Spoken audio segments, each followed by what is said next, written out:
Welcome back to the Reier on YouTube channel, where it is time once again for Second Helping, the show of choice for fans and followers of the number one league in all of collegiate athletics, the Southeastern Conference. Travis Reier, back alongside my great friend and co-host, longtime college football analyst, Mr. Brent Beaird. We're going to get into a lot of SEC first round college football playoff talk tonight, Brent, because the SEC has a college football high 5 teams in the Yes. 12-team field, as we know now.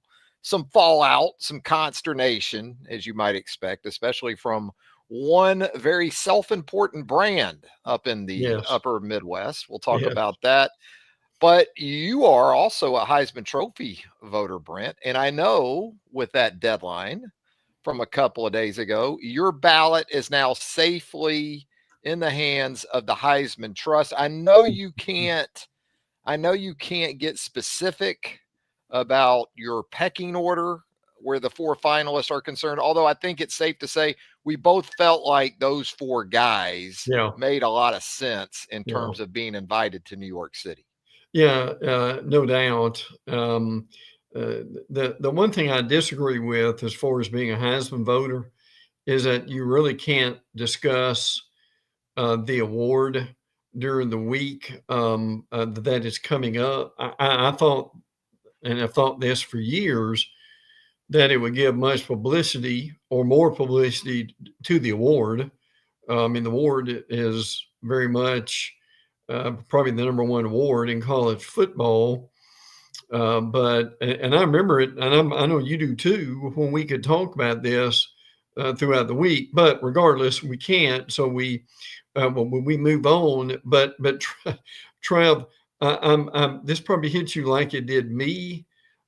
Heisman finalist, and I think about how long we have done this, and particularly done this together. What in the world would we have ever thought years ago that of the four Heisman finalists, one of them was an Indiana quarterback, another one was a Vanderbilt quarterback? Yeah, that's 2025 pretty much summed up. Yeah, And Brent can't really outline how he voted. Again, per Heisman Trust wishes. I'll tell you how I would have voted. I would have gone Diego 1, mm-hmm. Fernando Mendoza 2, Yeah, Jeremiah Love 3, mm-hmm. Julian Sayin 4. Yeah, That's my unofficial 4. Brent can't mm-hmm. get into that. We will ask him though next week exactly how his ballot played out, but it's a great point about the quarterback position at places like Indiana in 2025. And it's been surreal this college football season in some ways because of Really. those kind of programs and the success they've had. But even today, I mean, this Sharon Moore stuff, and Oh, we're an SEC oh, show, but this stuff's breaking real time. And yeah, I'm not going to say to the extent of some other situations we've seen in the past that have been historical in our nation's sort of viewpoint of things. But this is absolutely crazy what's happening. That's been this sort of elongated scandal after scandal after scandal involving the University of Michigan. They mixed in a national championship in the yeah. midst of all this, Really, which really kind of seems all the more incredible given yeah. everything that's been going on around that program. But Brent last tamed Yes. by the authorities up there in Michigan following his dismissal as Michigan head football coach with cause, as we're learning more and more about here. Again, as it's kind of second to second at this point. Well, and you think about this, and again, I'm sorry for all the people involved and how they have gotten hurt with this. And the problem is when these things happen, they just kind of explode on the scene, and this is very much what's going on now. That there are a lot of subplots to this, Yeah. shall we say? One would be Sharon Moore given the opportunity of a lifetime Yeah. to be able to coach Michigan football. And again, well, we know people are involved with this, and I'm certainly sorry for them, and I'm certainly hope pray that they will be okay. But the subplots from what Travis and I do with unbelievable. Kalen DeBoer's name mentioned because once Sharon Moore is gone, you got to replace him with somebody.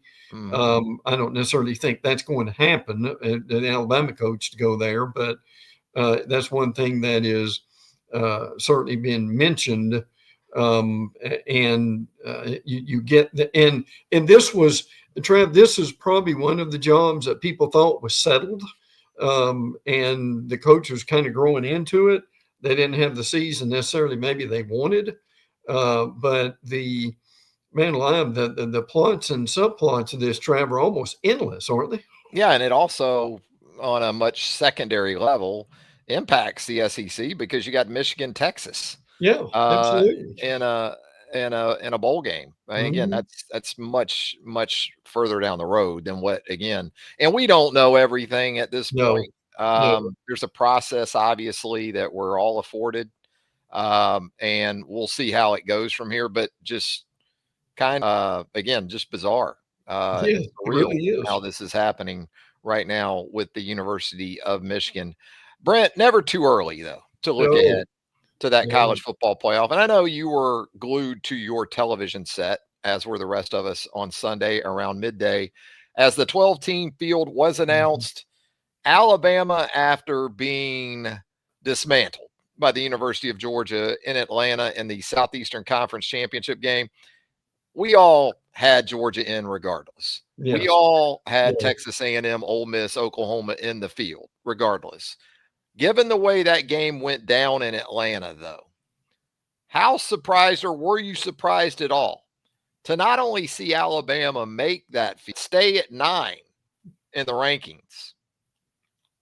Oh yeah, I was to a degree because look, that game was not close, frankly. And look, I don't know if mercy is a word I want to use, but I thought Kirby Smart and the offensive staff got frankly pretty conservative in the second half. But even with that, Alabama was unable to score. They go for fourth down, deep in their territory. That did not work at all. But I think one thing that, or several things that were going on there was Alabama being a double-digit winner, having beaten Georgia before, Yeah. having the middle of the season, defeating what 4 or 5 teams in a row that were basically ranked to that point. So I mean, you never know with committees, but I thought the committee they certainly put Alabama in. And I think the other thing that they did, and we'll get into this in a few minutes in more detail, but that they kind of reversed things on Notre Dame and the Notre Dame Miami situation, right, Trav? Yep. So it man, it's been a fascinating, intriguing last 3 or 4 days to say the least, hasn't it? It absolutely has. I don't know if we're going to miss Notre Dame in the bowl season as much as Notre Dame would like you to believe, or Yeah, if yeah. Notre Dame taking its ball and, Mhm. I guess, just staying Yeah. home, not going home, but just Yeah. staying home impacts things. Now you got rumblings about potential issues with the head coach in terms of him being coveted by NFL teams Yeah. in Marcus Freeman. So we'll see how that goes for the Irish in the coming days and weeks. But sure, it was, to your point. I don't know. I'm like you. I don't think it was so much mercy. I just think that's the way Kirby Smart approaches football games. Yeah. I Yeah. think Kirby Smart, like Nick Saban, who he Mhm. learned from, Yep. once he has a game under control, Yep. he's not going to do anything that Mhm. will, at least on his end, breathe some life back into his an opponent. And Yeah. I think Kirby, Yeah. like Nick, especially at this point, Kirby has a really good feel, I Mhm. think, for how those things are going. Mhm. And you know, now Lane Kiffin in that situation, he would try to put probably 50 on you. Yeah. Oh, yeah. Easily. Kirby is, and I think this benefited Alabama in terms of how ugly it could have been. Kirby's just fine with winning. Winning's Yeah. enough for Kirby. Yes. Absolutely. It doesn't have to be a, Mhm. a particular point spread or those type of things. He just wants to get the W and get out of there. And it Yeah. was start to finish. Mike Bobo did a nice job for Georgia. Obviously, Glenn Schumann deserves a lot of credit for that defensive effort. Alabama went into the game beat up. We heard from Kalen DeBoer after the game about all the guys that he anticipated being back should the Crimson Tide make the college football playoff field. They did just that. And so now you have number 9 Alabama traveling to number 8 Oklahoma 1 week from Friday. That's an 8 o'clock kickoff on a Friday night. ABC, ESPN. Alabama installed as a 1.5-point favorite on the Yeah. road. And I think Yeah. people see that after the performance against Georgia Mm-hmm. and think, how can that be, especially after Oklahoma had already gone to Mm-hmm. Tuscaloosa a few weeks back, 3 weeks back, and taking care of the Crimson Tide on its home field. I think there is, some things you have to take into account in terms of how that game went down. Yeah. Matchups are different. Every matchup is different. But what about you? Seeing that right there as we have it on our screen, Alabama's a 1.5-point favorite. Yeah, I mean, it just goes back and forth, frankly, and obviously Alabama virtually gave the game away in Tuscaloosa Yeah. with interceptions and with fumbles. I'm not saying Oklahoma didn't play well and they didn't deserve to win, but I think that was one of the issues there. One thing I do want to say about the playoffs. Look, I love the playoffs, and that we should have had playoffs 20 to 30 years ago, frankly. But what I don't understand, Trav, is why we have to have so many repeat games. Yeah. I mean, Alabama, Oklahoma is a repeat game. Tulane and Ole Miss is a repeat game. I mean, obviously Miami and A&M is not, and that makes it even more intriguing. And look, I think we've also reached the point to where, look, at some point, the James Madisons and the Tulanes of the world really need to band together and have their own playoff.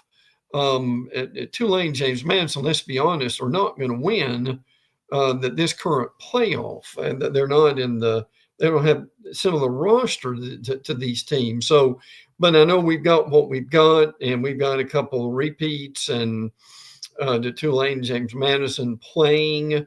So there's still a lot of work to do. The playoff is an imperfect thing in it, Trav, but we're excited for it. We're longing for it, but there's still some tweaks they need to make in this thing eventually.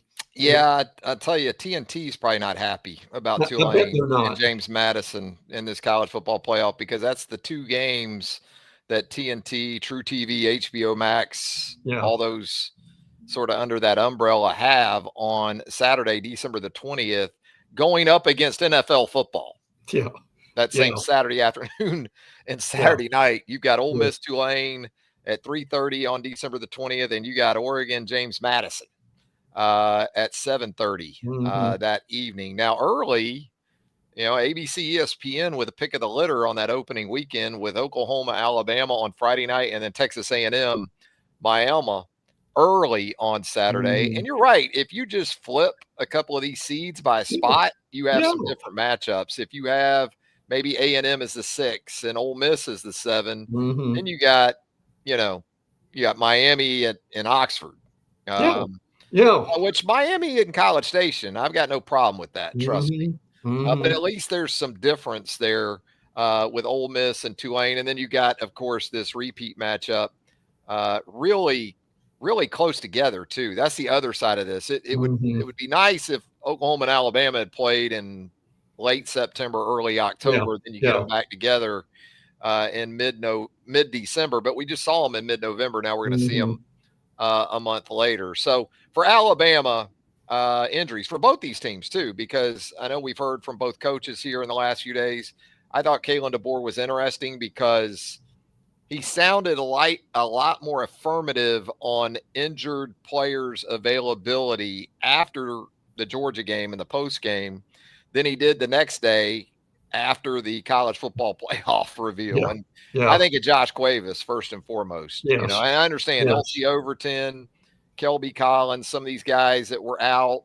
for Georgia. Big guys on the defensive side of the ball.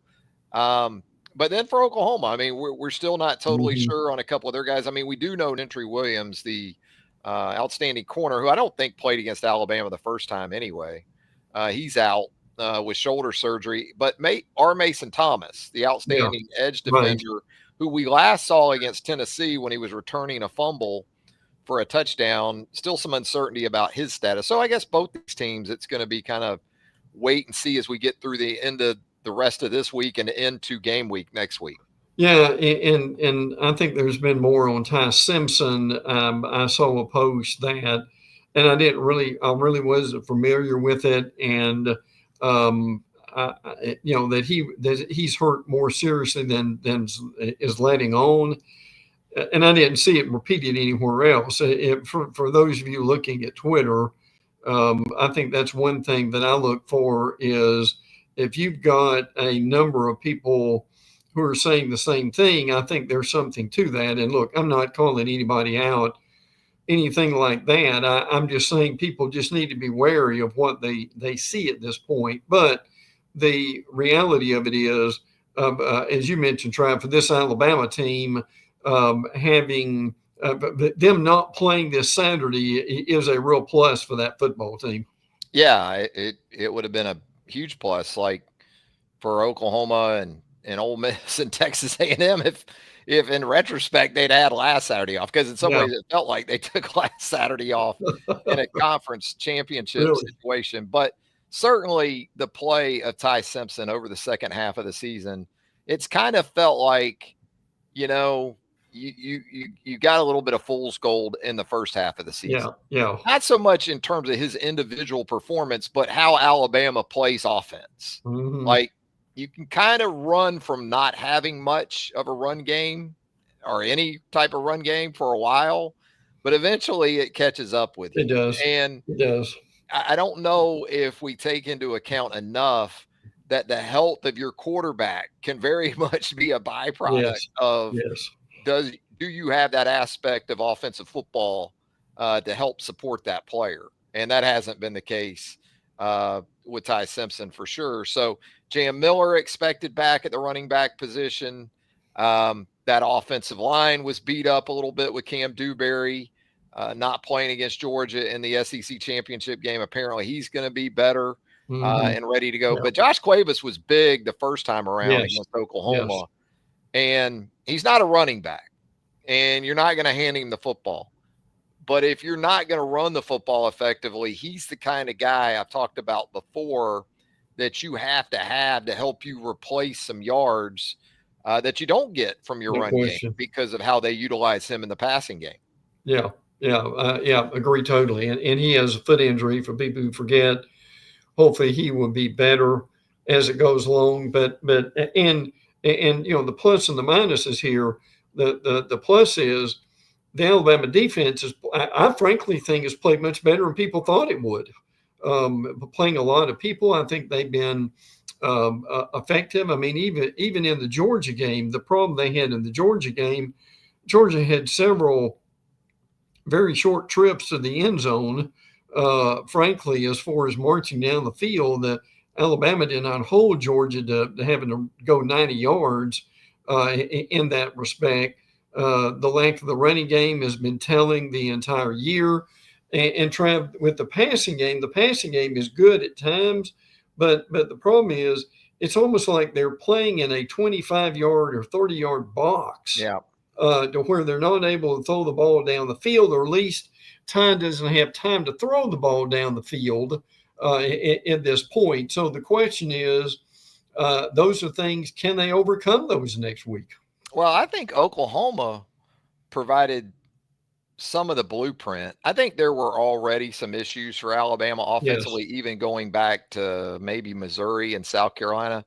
I thought the edge rushers for South Carolina were really problematic. I mean, Yeah, they Dylan were. Stewart had some shots on Ty Simpson that maybe are still being Yeah. dealt with by Ty Simpson. And I know Tim here chiming in the show chat, and you're welcome to do the same if you would like, with a comment that during the game against Georgia, they were using muscle stem device on Ty Simpson's back, Mhm. and you don't do that unless something is wrong. They were doing that in the Iron Bowl too. Yeah, So they were. he's obviously got something going on back there. Yeah, yeah, But it's tough at this point in the season, Brent. There usually aren't fixes. no, If you no, had answers, they yeah, in play. They'd be in place. So that's why it's hard for me when I look at this line and I see it at Alabama as a 1.5 point favorite to feel a lot of confidence. Now, Oklahoma has a very specific sort of recipe that they have to follow in games mhm, like this. And they yeah, were kind of fortunate to even beat LSU they were. in the regular season finale. So, it goes both ways with reactions to how teams perform.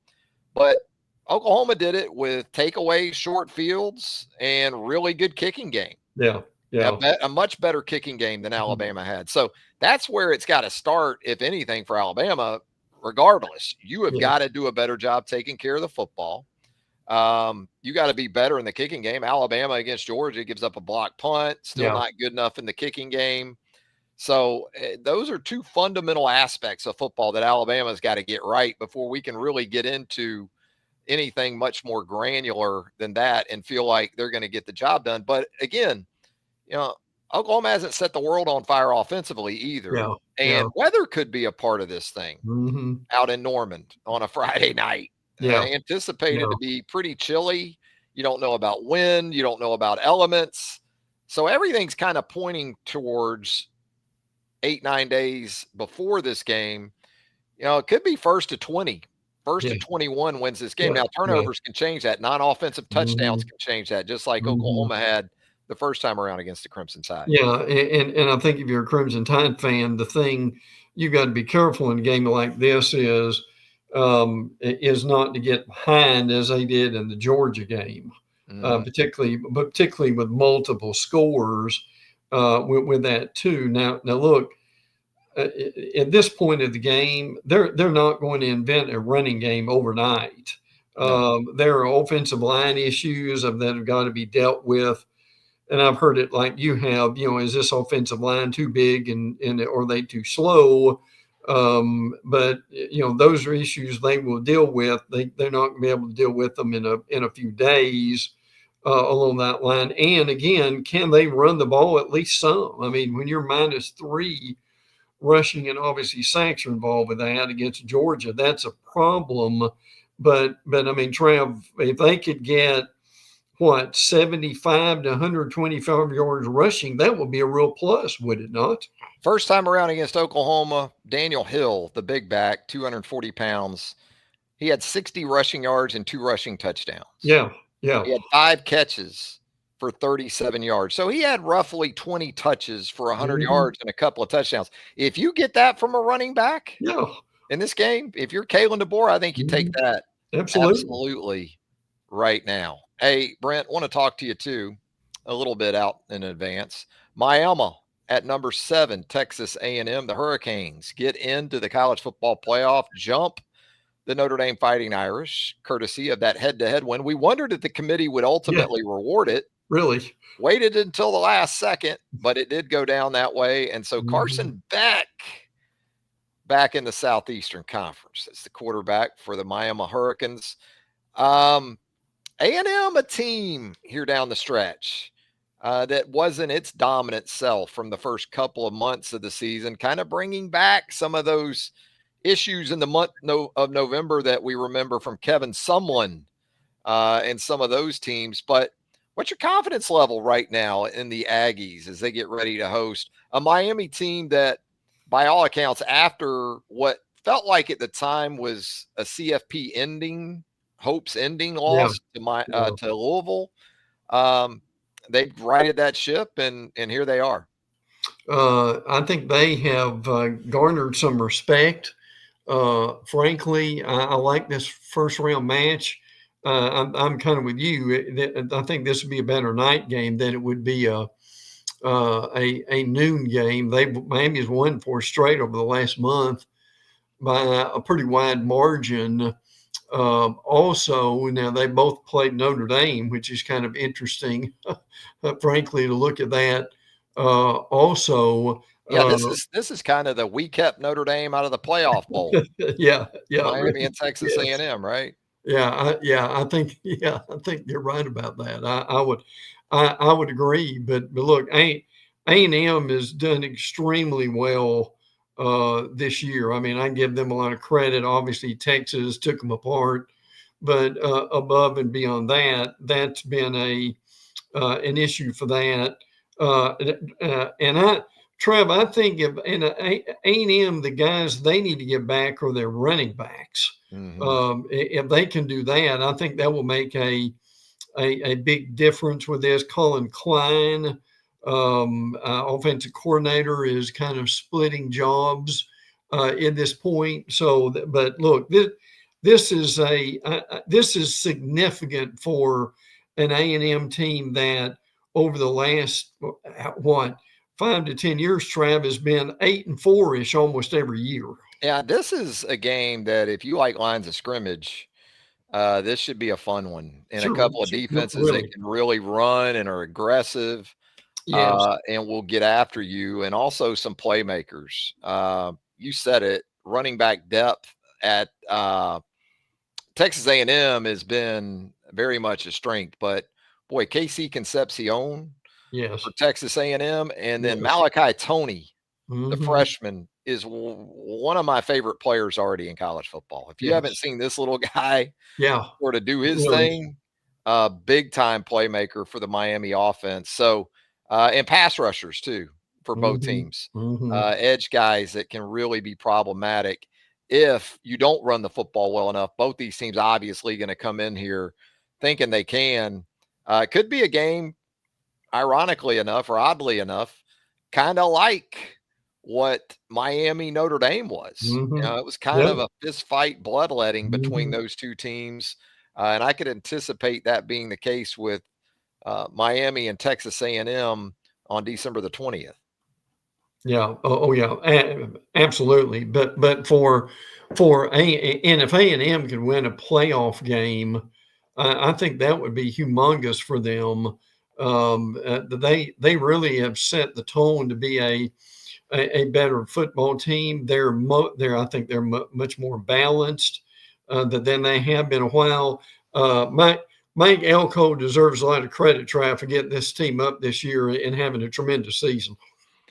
I think what helps Texas A&M maybe in this game is I still don't trust Carson Beck in this Yeah, type of yeah, good point. situation, and he's not Arch Manning in terms of his legs. I thought Hmm. Arch Manning's legs against Texas Yes. A&M were a real problem for the Aggies in the second half of that one. That pass rush for Texas A&M, I think they'll know where to find Carson Beck when Hmm. it's really important for Miami to be able to run the football at least semi-effectively, because I think if you put it totally in Carson Beck's hands against this Yeah. defense on the road, Yes. could work heavily towards the Hmm. Texas A&M Aggies. Marcel Reed, it's got to pick it up, and Yes. and He his does. his legs against that Miami pass rush and that aggressive Miami defense will be something to watch too. In the 3:30 game on Saturday, December the 20th, it is the Ole Miss Rebels sans Lane Kiffin. Although sounds like pretty much the offensive staff is back Yeah. in town Yeah. That's right. with, I guess, Lane's blessings, which Hmm. is huge. I mean, Hmm. because Pete Golding handles the defensive side. Um, that's big news for Ole Miss to have Charlie Weiss Jr. and the rest of those guys back in Oxford. And this is one of those rematches that you talked about earlier with Tulane having suffered a 45-10 thumping at the hands of Ole Miss back in pretty much the first month of the season. Yeah. In September. That's Yeah. right. Yeah. Yeah. Yes. And again, this is discussion on another day,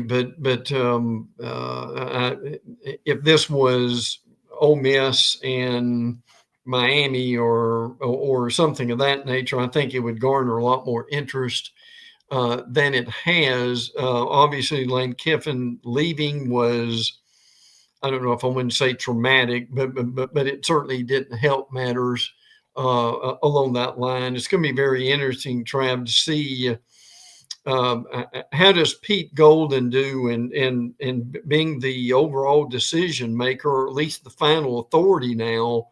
Look, Golden has been tremendous as a D coordinator. I would be very curious, and this is probably a good game to start for him, frankly, because Georgia is probably around the corner, or is, I believe, if they win. So that there would be some fascination out of this. But look, there have been a couple of folks already who mentioned Ole Miss quarterback, running back. They had some stats better than the Heisman guys. Trinidad Chambliss, speaking of the Ole Miss starting quarterback, that first matchup in September, that's when we were really starting to learn about Yeah. Trinidad Chambliss. And even the sentiment then was, well, yeah, he's handling things right now because of an injury, but he Mm-hmm. isn't the long-term solution. Well, he was that and a Yeah. whole lot more. And in that first Yeah. matchup with Tulane, Trinidad Chambliss threw for 307 and 2 and ran for another 112. So Ole Miss with 241 rushing yards. Kewan Lacey really didn't have a huge game. Mm-hmm. Now, he kicked it in pretty much after this matchup the first time around, but he did have 2 touchdowns to go along with 68 rushing yards. Um, and that's, again, to your point earlier, the matchups from a personnel perspective. Now, look, Tulane's done a nice job in the They in the have. portal themselves. Jake Yeah. Retzliff, the Mm-hmm. quarterback coming in from BYU the first time around, just 56 passing yards. He did run for 51 yards on 8 carries. Shaz Preston, one of those guys that has come in via the transfer portal. But still, as we talked about earlier, it's even with the change of Lane Kiffin, it eventually comes down to guys. And, we'll see what happens after this game. Yeah. We Yeah. talk so much about coaches going to Baton Rouge. It'll be interesting to see if or how many Ole Miss players end up Yeah. playing Yeah. for LSU next year, Mm-hmm. especially if some waivers go a Yeah. certain way. Yeah. But just from this far out, a week and a half away, Ole Miss minus 16 and a half looks about right. Yeah. Yeah. I would agree. I mean, it'd be kudos to Lane if they're able to hang on here. But I can tell you this: that you mentioned TV a few minutes ago. You can be sure that TV would like for this game to go deep in the third quarter. The 2 late games, and then James Madison at Oregon in prime time. I look, it is what we've got. I hope all the games are competitive. I Yeah, hope they're all absolutely. compelling. Yes. It's not so much about just hammering on the G5s. Hey, Hmm. the bigger point is show everyone, Yeah. that this is more than just Capri Suns and orange slices, and maybe the avoidance of litigation Hmm. for the NCAA or the college football playoff. So I'm all for it. I don't want to have to turn it over to the NFL, Yeah. in the Really. afternoon and Yeah. at night Mhm. on the 20th. So when you think about big picture, how this will all play out, we even have game times and dates for the quarterfinals. So Yeah. your Yeah. Texas A&M Miami winner will take on Ohio State on New Year's Eve. Hmm. That will be the Cotton Bowl matchup. That will be 7:30 kickoff, and then the next day on January the 1st, you'll have Texas Tech against the winner of Oregon and James Madison in the Orange Bowl. Indiana will get that winner as the Big Ten champ. Indiana, Hmm. how about that? Yeah. We'll get that winner of Oklahoma, Alabama on New Year's Day in the Rose Bowl. Of course, the Rose Bowl is going to keep that Jan 1 4 o'clock slot. Yes. Yeah. That's never going to change. No. And then the nightcap on New Year's Day, SEC champion Georgia will get the winner, potential rematch here. Yeah. Ole Miss Tulane winner in the Sugar Bowl. That could be a fun New Year's night Yeah. It really could. down in New Orleans if you get the Rebels and the Dogs down there on Bourbon Street one more time. Yeah. Yeah. Absolutely. It can be. So we're looking at the repeat with Ole Miss and Georgia again. Obviously Tulane and they will go back to to being who they are. But again, the Indiana thing fascinates me in a lot of ways, Travis. We both know Indiana, man, live again, was such a doormat for so many years. Signetti comes in and changes the attitude. I mean, I know he's in his 60s and he's blustery but he had changed the attitude, got in players, got a quarterback who's a Heisman Trophy candidate.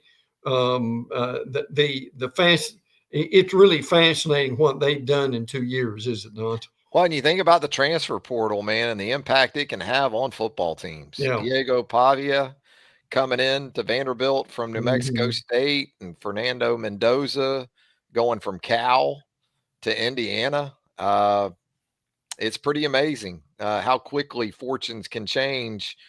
So when we talk about these SEC teams in the first round, give me sort of your expectation of, in order, the teams you anticipate in advancing. I guess it's got to start with Tulane Yeah. in that home game against Ole Miss, but then Texas A&M figures to be seriously Yeah. challenged by Hey, Miami sure. in that game in College Station, and then we know there's going to be SEC representation moving on from Oklahoma, Alabama. But if I were going to rank them right now in terms of probability of these first round teams to move on to the quarterfinals, I'd go Ole Miss. Hmm. Um, then I would probably go Texas A&M Yeah. Yeah. or Oklahoma. I'll go Oklahoma.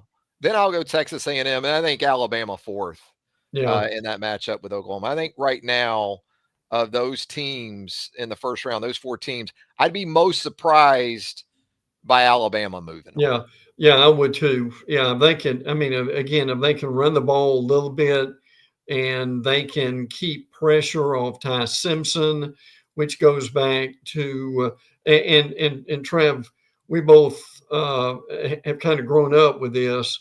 Can Alabama's offensive line keep the pressure off Ty Simpson and be able to block the Oklahoma front seven, which is one of the best in the country? Yeah, they're going to get after you. And Ty Simpson talked about copycat blitzes. And so when you think about what Alabama has seen to date, I got to think a few of those are Brent Venable's greatest hits. Yes, Some of yes, those blitzes, and also changing the picture on Ty. Georgia, Kirby and Glenn Schumann did a really good job of it last week, giving him something pre-snap, doing something different post-snap. Ty Simpson never truly comfortable. It yeah, looked more like early season FSU Ty Simpson here of right, late, right, where the anxiousness, the anxiety has been ramped up. You combine that with he's not feeling great physically, and he doesn't have enough around him to support him, to give him a crutch when he needs it. As I said earlier, it's a time of year where if you're searching for more than, say, one answer to a yeah, question, yes, it's kind of like me back in my college days. I would wait to study until like late November, yeah, yeah, trying to come up with all the answers to these yeah, final exams. It's yeah. tough.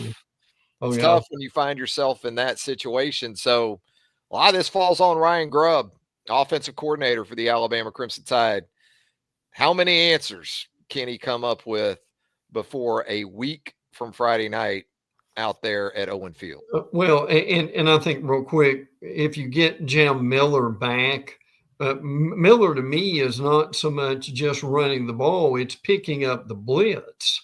Yeah, I think he's one of the guys who can do that, and to me, Cuevas is such a problem in trying to cover him. yeah, I mean, Trav, the thing Cuevas gives you is the defense is worried about the Alabama wide receivers running all over the field, and Cuevas is 5 yards wide open yeah. a lot of times. So his coming back to me would be paramount to an Alabama win.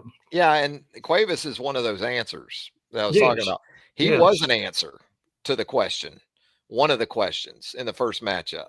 When it looked like Ty Simpson was really spinning, uh, Mm-hmm. Ryan Grubb had an answer, and it was Cuevas right there in the middle of the field, wide Yeah. open for a touchdown. Yes. So, that's where you miss him. Now, maybe a guy like Caleb Edwards, a true freshman, continues to improve and you're able to utilize him in a similar fashion. I thought, even though the game was very much in hand for Georgia, you saw some things, if you're an Alabama fan, that were encouraging from Mm-hmm. Caleb Edwards, not just in Yeah. terms of how he was targeted later in that game, but the confidence that he probably got from having some success against a defense like that and on a big stage like that. Game was over. I get that. But every positive rep for a young player in a big spot like Caleb Edwards finds himself in right now, or Marshall Pritchett, or any of those guys, you'll take it if you're Ryan Grubb. Brent, you got anything else before we get out of here? Yeah, let's run through a few things as far as the conference is concerned. If people may have missed some of this, I think that's interesting to say the least. Florida's lose. I'm just going to give us some bullet points, Trav, and then have you comment on them. Florida losing Rob Sale, the offensive line coach, Jabbar Julik, the running backs coach, will not be retained. I thought one of the biggest pickups of Florida was Georgia Tech's Buster Faulkner, Nice pickup. his offensive coordinator. Was really impressed with that. One of the what one of the more amazing things that I've ever seen in covering the SEC was the old SEC team comes out. Trev, Georgia has, and particularly the first team, Georgia, I'm laughing because this is almost ludicrous. Georgia, with all that talent, they've got one linebacker in CJ Allen and the long snapper. Travel. You know what, though? Kirby has said it all year. It's culture wins. A lot of these wins haven't been because of star Yeah, players. yeah, Now, true. that doesn't mean they're not talented. Yeah. But in terms of when you submit candidates for all conference, it's usually got some statistical meat to it. Mm-hmm. But I think it just underscores, I just think it reaffirms what you or I or anyone else has thought about Georgia all season Oh long. yeah. This Yeah. isn't a star studded team. Doesn't mean they're not talented, Oh yeah. but intangibly, they continue to get the job done at a standard at which Kirby has implemented for a while now. Oh yeah, absolutely. And let me give you two more. We don't know about Lenore Sellers. There's a lot of he's pretty non-committal at this point, unless you've heard something different in the last day or two. He's got 2 years of college eligibility left. That will be interesting to see where he goes. Also, South Carolina, Kendall Briles is the new OC replacing Mike Shula. The one that really got my attention was Penn State D coordinator Jim Knowles is in the process of getting his buyout from Penn State and expecting to land at Tennessee. So crusty, long time D coordinator that obviously Tim Banks was fired, the former Mhm. the Tennessee D coordinator. Trav, what kind of difference could Banks make for the Vols? I thought Tim Banks up until this year had done a pretty good Yeah, job I in agree with you. Knoxville. Obviously, Tennessee not having the season it wanted, and they were. That was an area where they certainly had their deficiencies. You kind of anticipated it though with the Mm-hmm. guys that they lost on that side of the ball. So not a huge surprise there. I know some TCU people not upset at all with Kendall Briles Yeah, moving yeah. on, and maybe Kendall sensed that Mm-hmm. too. But we'll see how that goes. We'll see how that impacts Lenore Sellers. I think Lenore Sellers, based on what I saw this season, needs to play college football for as long as he can. Yes, He's got yeah, 2 years of eligibility left. yes. He needs to play 2 more years, max out NIL, and also continue to develop. That's not to say he can't eventually be a legitimate NFL sort of prospect at the quarterback position. But right now, I just think he is still very much in the developmental stages. Now, you say that, and you got guys like Anthony Richardson that go to the NFL and they Yeah, go top five. yeah. because all it takes is one team, It is. and Uh, we see how that's kind of worked out for AR. But yeah, it'll be interesting to see how that South Carolina dynamic works out. and let me say one more thing, and they deserve incredible amount of credit. I'll be honest with you, and I get it to some degree, but yet I don't. Vanderbilt not making the playoff, and I give the coaching staff a lot of credit for not whining and complaining about that. But Clark Lee with a clinic on how to yes. handle that. Oh yeah. Oh yeah. Hey, Trav, you think Notre Dame may learn something from that? No, no, no. When you're that entitled Yes. and in your own world, Yeah. no, no, that won't penetrate the kingdom Uh, up there in South Bend. But yeah, give Clark Lee a lot of credit. I mean, had opportunities at Alabama, at Texas. yes. Win Yes. one of those, Hmm. you're in the college football playoff. Oh But yeah. didn't have enough in the non-con. That's Virginia right. Tech didn't help them out. I mean, Florida State nearly killed Alabama too. I mean, Yeah. you play those games in late August, early September, and if you lose them, or even if you win them like Hmm. Vanderbilt did, you think, hey, this might have some carryover, this Yeah. type of win. Yeah. And it really didn't. And listen, um, do you think people may realize now Clark Lee can coach football? Um, I think Clark Lee's a really good coach. I'm not. I just got to see that program post I Diego, understand. and Yeah. just post Diego. I got to see it post MK Young, Yeah. post Eli Yeah. Stowers. Now I understand it's already had a big impact on their recruiting at the Yes. quarterback position. No question. I So maybe that's already happened with what they've been able to do. With the quarterback recruiting there. Yeah, absolutely. But Trav, it's been always a lot of fun. Again, the off the field stuff nearly engulfs the on the field stuff, and we've got several more weeks to go. So that will be a lot of fun to be able to see that. My Lord, the numbers for the Big Ten had an 18 rating. The SEC had a 16 But we're rating. going to get rid of these championship games. Yeah, yeah, absolutely. Oh yes, yeah, and the number of Trav, are you surprised at the number of teams who declined the bowl bid? And just basically just I know Notre Dame was one of them, but Florida State, Auburn, UCF, Rutgers, Temple, and Kansas. And sometimes I understand teams just need to go home, but it will be interesting to see if this continues. It will. A little bit surprised in terms of programs that were not going through coaching changes. Like Yeah, Auburn, I get it. yeah, Totally get that. It can get in your way as much as anything else. I know sure. people talk about the extra practices. Well, if your next head coach isn't in there with his staff, Mhm. what are you really doing? Right, right. Also, you know, you can get a jump on some off-season injuries. Hmm. Go ahead and get guys cleaned up or whatever they need to have done or healing instead of running them back out there Yeah, yeah, for another game. So some ways I get it, some ways I don't.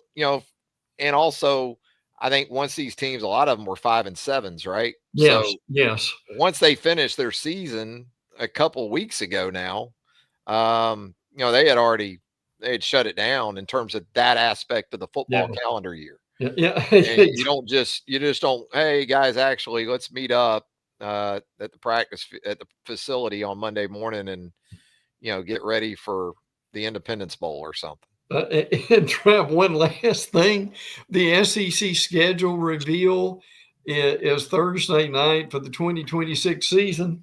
I'm being facetious here, but I'm really not. Could it be a very few coaching interviews?